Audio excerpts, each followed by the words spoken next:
एक बार बुद्ध से उनके शिष्यों ने पूछा, गुरुवर, कृपा कर हमें यह बताएं कि कर्म क्या होता है।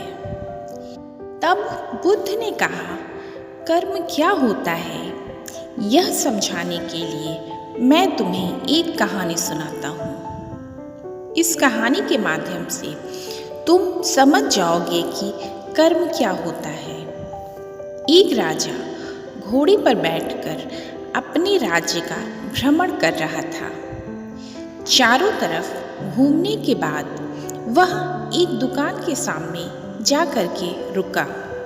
रुकने के बाद राजा ने मंत्री से कहा कि इस दुकानदार को फांसी की सजा दे दी जाए।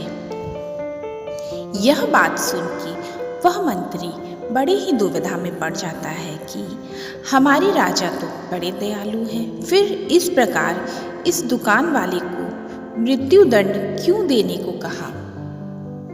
इस बात का कारण जानने के लिए मंत्री अगली ही सुबह फिर उस बाजार में पहुंचता है और उस दुकान वाले की दुकान पे जाके मंत्री उस दुकान वाले से पूछता है, क्यों भाई, तुम्हारा काम कैसा चल रहा है।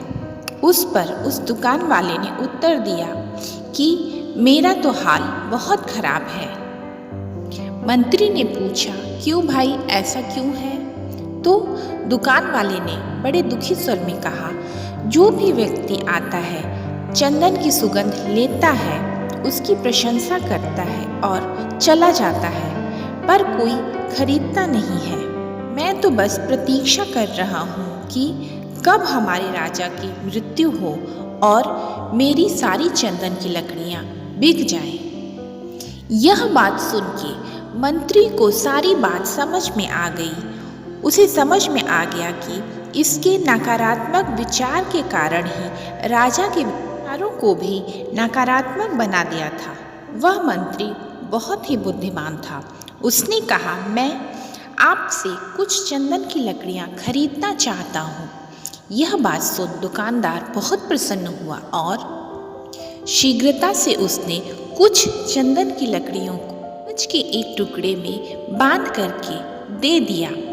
अगली सुबह वह मंत्री राजा के दरबार में पहुंचा और उसने चंदन की लकड़ियों को राजा को देते हुए कहा, महाराज, उस दुकानदार ने आपके लिए यह उपहार भेजा है। राजा बहुत प्रसन्न हुआ।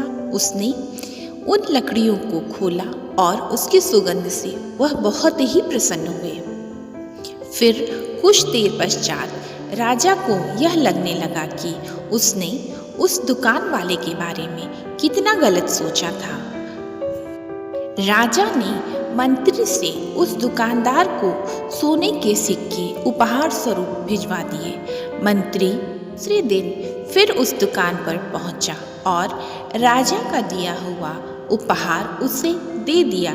यह देखकर दुकानदार बहुत प्रसन्न हुआ, पर कुछ क्षणों के पश्चात वह बहुत दुखी हुआ, क्योंकि वह सोचने लगा कि मेरे राजा बहुत ही दयालु स्वभाव के हैं और ऐसे राजा के विषय में मैं कितना गलत सोचता था। इस बात के लिए उस दुकानदार को बहुत पछतावा हुआ। यहीं पे कहानी खत्म हो जाती है और कहानी समाप्त होती ही गौतम बुद्ध अपने शिष्यों से पूछते हैं कि बताओ, कर्म क्या होता है। तब सभी शिष्यों ने बड़े उत्साह से जवाब दिया, हमारे शब्द ही हमारे कर्म हैं। हम जो काम कर रहे हैं वही हमारा कर्म है। सभी शिष्यों का उत्तर सुन करके बुद्ध मुस्कुराए और उन्होंने कहा कि आपके विचार ही आपके कर्म हैं। यदि आप अपने विचारों पर नियंत्रण कर लेते हैं तो आप महान बन जाते हैं, और जब आप अच्छा सोचते हैं तो आपके साथ भी सिर्फ अच्छा ही होता है।